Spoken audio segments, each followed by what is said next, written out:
आज हम topic start करेंगे। यह टॉपिक है हमारा टू डायमेंशनल इलास्टिक कोलिजन। आज हम पढ़ेंगे टू डायमेंशनल इलास्टिक कोलिजन। कल हमने वन डायमेंशनल इलास्टिक कोलिजन का एक्सप्रेशन प्रूव किया था और उस बॉडी में आफ्टर कोलिजन बॉडी ए और बॉडी बी के जो वेलोसिटी थी v1 एंड v2 वो हमने फाइंड किया था। ठीक है, आज हम टू डायमेंशनल कोलिजन करेंगे। टू डायमेंशनल कोलिजन का मतलब ये है कि जब वन बॉडी दूसरे बॉडी से टकराएगी तो क्या होगा, बॉडी टकराने के बाद टू डायरेक्शन में जाएगी। अभी तक same direction same path follow कर रहे थे, लेकिन अब वो दो बॉडी टकराने के बाद अलग अलग डायरेक्शन में चली जाएंगी।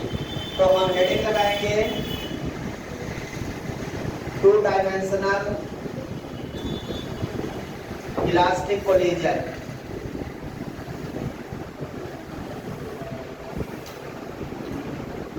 Two dimensional elastic collision,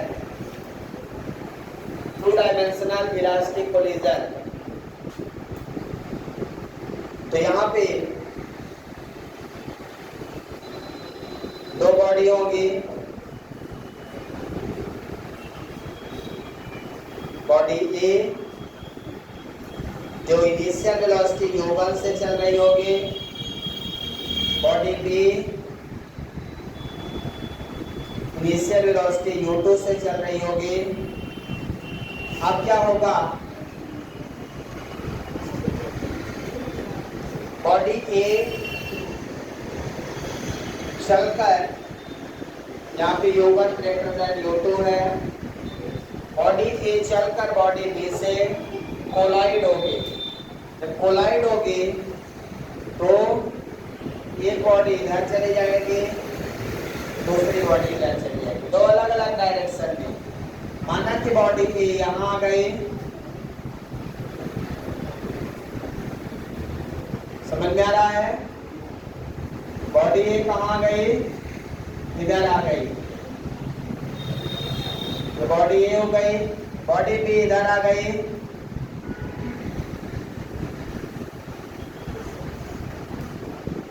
after collision body ए इधर चलेगी, इसकी वेलोसिटी क्या होगी v1 और इसकी वेलोसिटी क्या हो जाएगी v2।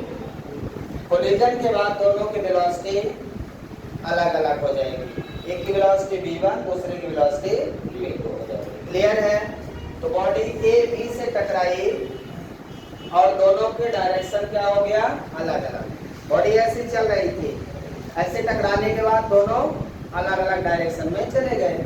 जब सेम डायरेक्शन है तो वन डायमेंशनल मोशन, जिस डायरेक्शन से बॉडी आ रही है टकराने के बाद उसी डायरेक्शन में जा रही है, और ये टकराने के बाद डायरेक्शन बदल जाता है तो टू डायमेंशनल मोशन हो जाएगा। डायग्राम बनाइए जल्दी से।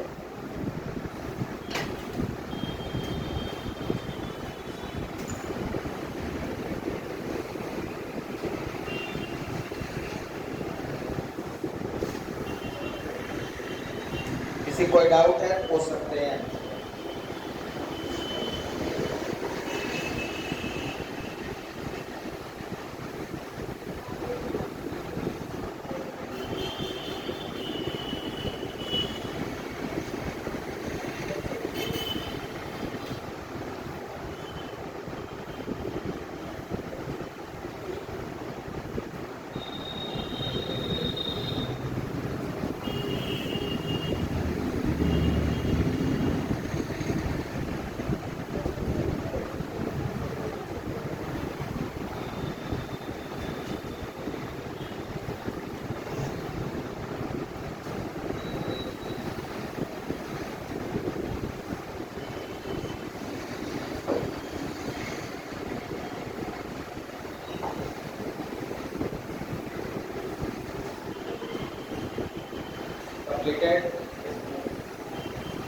तो इस केस में अब देखते हैं आगे, बॉडी जिस डायरेक्शन में इनिशियल वेलोसिटी से चल रही थी उस डायरेक्शन में बॉडी की फाइनल वेलोसिटी क्या होगी।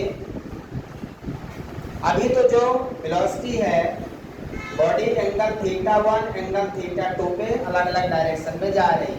यहाँ से एंगल थीटा 1 हो गया और इधर से थीटा 2। इसका मतलब इसका हॉरिजेंटल और इसका वर्टिकल कंपोनेंट लेना पड़ेगा मुझे। तो ये थीटा 1 है तो यहाँ पे भी ये थीटा 1 हो जाएगा। तो B1 का इधर कौन सा कंपोनेंट आएगा? B1 cos theta 1। इस डायरेक्शन में कौन सा कंपोनेंट आएगा? B1 cos theta 1। इस डायरेक्शन में B1 sin थीटा 1। क्लियर है? सेम यहाँ से देखें, यहाँ पे थीटा 2 एंगल हो जाएगा। B2 का यहाँ पे कौन सा कंपोनेंट आएगा? B2 cos theta 2। इधर B2 sin थीटा 2। क्लियर है? तो अब हम यहाँ पे दो प्रकार का मोशन देखेंगे बॉडी का, एक हॉरिजेंटल मोशन, दूसरा वर्टिकल मोशन। ठीक है? तो नंबर फर्स्ट इसमें जो हम करेंगे वो हॉरिजेंटल मोशन का करेंगे। हॉरिजेंटल मोशन क्लियर है?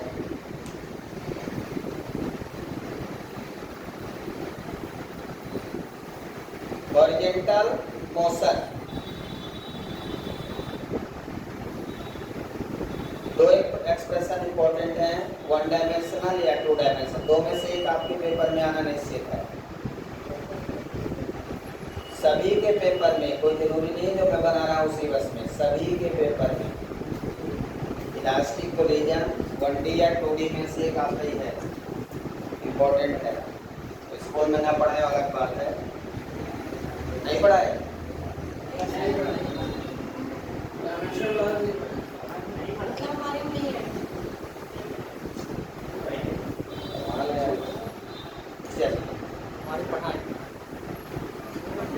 अब देखिए हॉरिजॉन्टल मोशन में हम क्या लेंगे? पहले हम लीनियर मोमेंटम कंसिडर करते हैं, फिर काइनेटिक एनर्जी। ये तो दो है इलास्टिक कोलिजन में। तो लीनियर मोमेंटम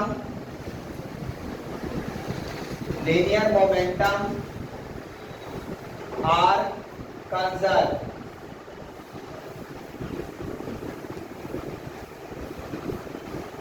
सबसे पहले हम लीनियर मोमेंटम को कंजर्व करते हैं, फिर काइनेटिक एनर्जी को अलोंग द हॉरिजॉन्टल डायरेक्शन। ध्यान रखना है। तो लीनियर मोमेंटम का फार्मूला बिफोर कोलिजन क्या लिखेंगे? इसका मास क्या है? m1। इसका मास क्या है? m2। तो बिफोर कोलिजन क्या हो जाएगा? m1 u1 plus m2 u2। सही लिखा है? टकराने से पहले मोमेंटम क्या है? तो जो उसकी इनिशियल वेलोसिटी होगी और जो उसका मास होगा, मास इनटू वेलोसिटी क्या होता है? मोमेंटम होता है। इसके बाद टकराने के बाद देखिए मास इसका m1, इसका m2, लेकिन इसकी वेलोसिटी हॉरिजॉन्टल डायरेक्शन की क्या है? b1 cos theta 1। तो क्या लिखेंगे?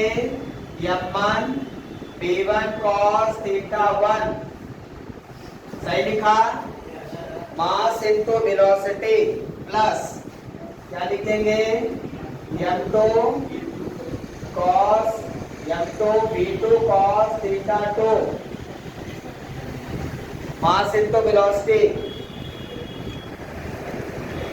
ठीक है ना? क्या लिख दिया? m1 into velocity along the horizontal direction of body A b1 cos theta 1 plus m2 velocity of body B along the horizontal direction b2 cos theta 2। ठीक है? इसमें कोई डाउट किसी को? अब हम क्या करते हैं, दोनों बॉडी का मास एक तरफ लाएंगे m1 को और m2 को एक तरफ। तो m1 बॉडी को इसको इधर लाइए, m1 u1 minus m1 b1 cos theta 1 equal to m2 b2 cos theta 2 minus इसको उधर ले जाओ m2 u2। जैसे कल किया था बिल्कुल उसी तरह करना है। यहाँ से m1 कॉमन ले लें, अंदर बचेगा u1 minus b1 cos theta 1 equal to यहाँ से M2 कॉमन ले लें, V2 cos theta 2 minus Q2। किसी को समझ में आया?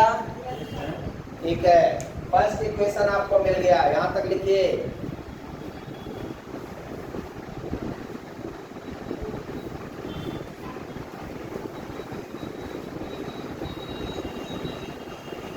अच्छे से लिखिए पूरा, कोई क्वेश्चन हो तो पूछिए। पायल,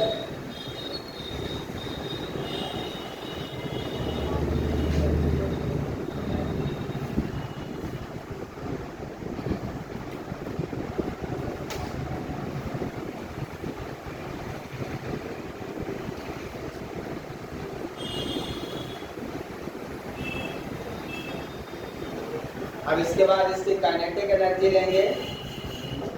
लीनियर मोमेंटम कंजर्व हो गया, दूसरा क्या कंजर्व होता है? Kinetic energy. तो अब काइनेटिक एनर्जी को कंजर्व करेंगे। यहीं पे सुधार कर देता हूं, kinetic energy are conserve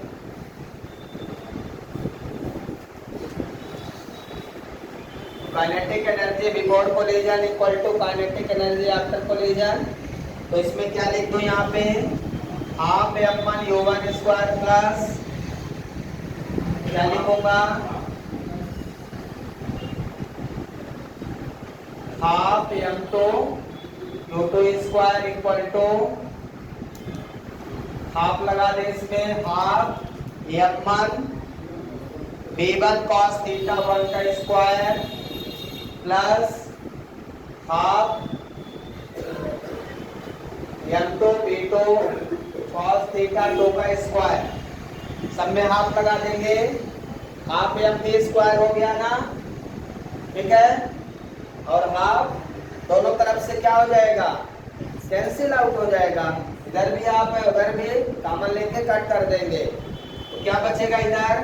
m1 u1 square, और m1 वाला बॉडी इधर लाएंगे तो m1 v1 cos थीटा 1 का स्क्वायर। सही लिखा?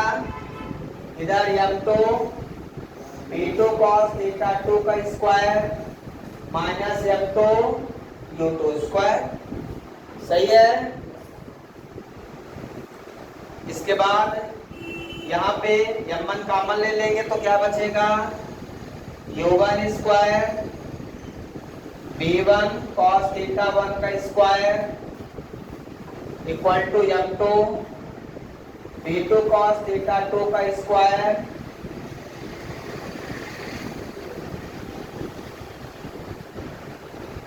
Minus q2 square. ये क्या बन जाएगा? Equation second. देख लीजिए बन गया क्या? m1 बॉडी को एक तरफ ले आए, m2 को एक तरफ ले गए, सिंपल सा एक्सप्रेशन बन गया है। जहां भी आपको डाउट हो वहां पूछ सकते हैं। Linear momentum and kinetic energy both are conserve in elastic collision. इसलिए हमें दोनों का एक्सप्रेशन निकालना पड़ेगा। एक लीनियर मोमेंटम का इक्वेशन बनेगा, दूसरा काइनेटिक एनर्जी का बनेगा। दोनों का एक्सप्रेशन मैंने लिख दिया है। अब हम इन्हीं दोनों को सॉल्व करेंगे, ठीक है, और एक रिलेशन u1 v1 में फाइंड करेंगे।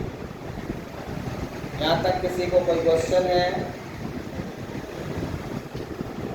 Solving equation first and second, दोनों इक्वेशन को सॉल्व करेंगे। इक्वेशन सेकेंड को इक्वेशन फर्स्ट से डिवाइड करना है। क्या करना है? इक्वेशन सेकेंड को इक्वेशन फर्स्ट से डिवाइड करना है। कैसे करेंगे? तो दोनों का LHS, इक्वेशन सेकेंड का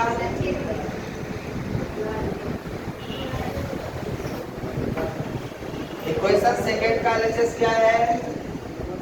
m1 u1 square minus v1 cos theta 1 का square divided by first equation का LHS F1 U1 minus B1 cos theta 1 equal to M2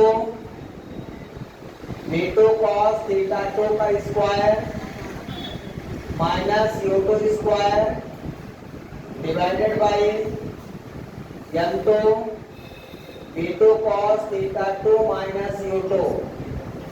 सही लिखा है?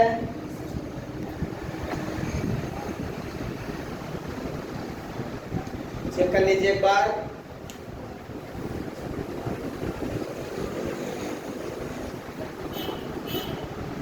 यहाँ तक कोई डाउट है किसी को?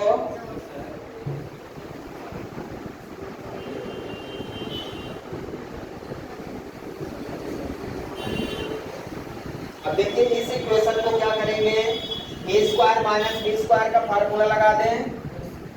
ए स्क्वायर माइनस बी स्क्वायर का फार्मूला लग जाएगा तो क्या हो जाएगा ये M1 कैंसिल हो जाएगा। हाँ हो गया, एक साथ कैंसिल कर दूंगा। U1 minus B1 cos theta 1 U1 plus B1 cos theta 1 divided by M1 U1 minus B1 cos theta 1 equal to क्या हो जाएगा M2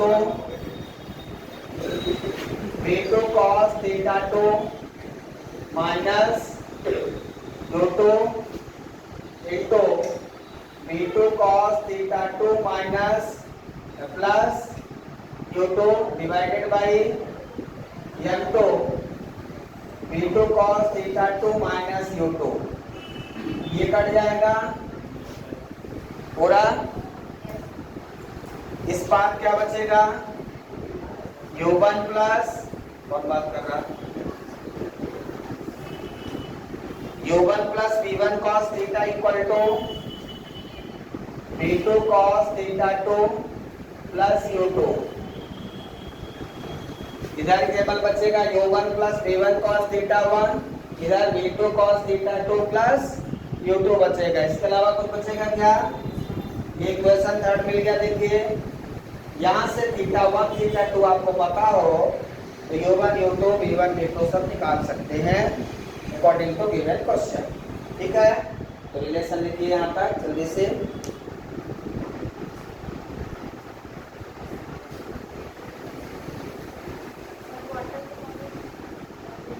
क्या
कोई डाउट है किसी को? कहीं पे कोई डाउट है पूछ लीजिए।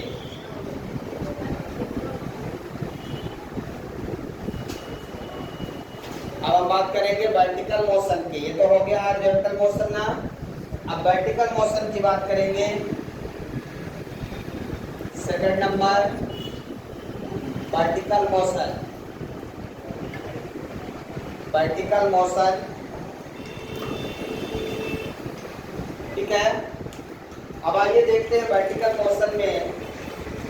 यहां तक लिख लिया आपने थर्ड इक्वेशन।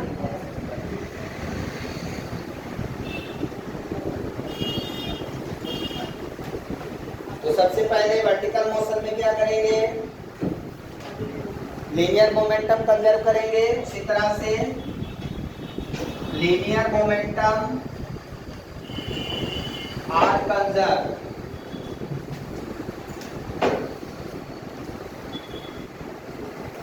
मोमेंटम को कंजर्व करेंगे।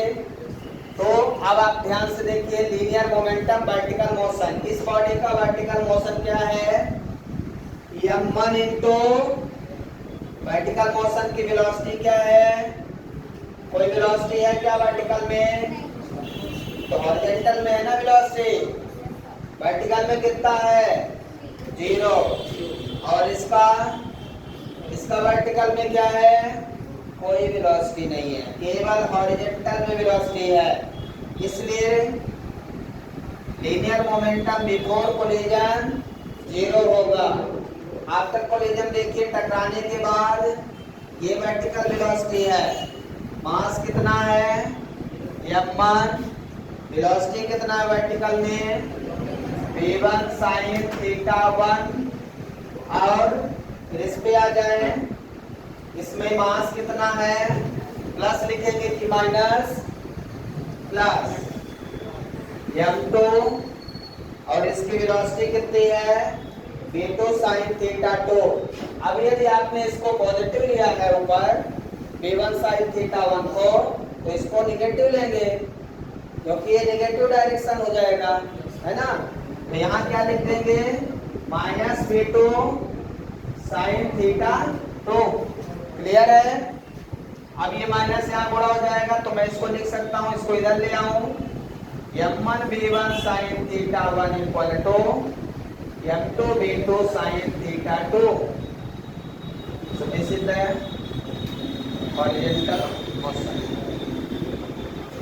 vertical motion expression, linear momentum जब कंजर्व है तब। क्लियर है यहाँ तक? Yes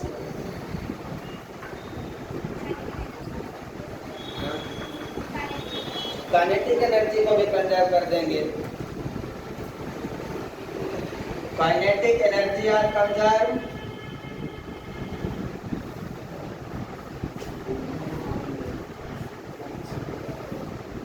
before collision. Kinetic energy vertical motion जब कर ही नहीं रही है तो collision, kinetic energy before collision 0 होगा। यहाँ भी काइनेटिक एनर्जी 0 होगी। After collision half m1 v1 square, v1 की जगह v1 sin θ1 का square, plus half m2 v2 sin θ2 का स्क्वायर, v2 sin θ2 निगेटिव में लिखेंगे, स्क्वायर कर देंगे तो पॉजिटिव हो जाएगा, है ना। तो इधर तो 0 ही है, ये पॉजिटिव ही आ जाएगा। Half cancel, m1 v1 sin θ1 का स्क्वायर इक्वल टू माइनस में m2 v2 sin θ2 का होल स्क्वायर।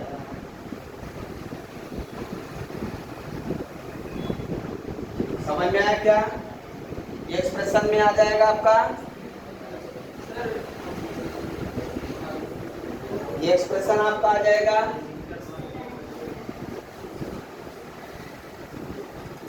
इस तरह से हमारे सारे एक्सप्रेशन हो गए हॉरिजॉन्टल और वर्टिकल मोशन के। किसी को कोई डाउट है? ये हो गया 2 डायमेंशनल इलास्टिक कोलिजन। एक्सप्रेशन यही तक था, यहाँ तक मैंने कंप्लीट कर दिया। कोई क्वेश्चन है मन में? Thank you.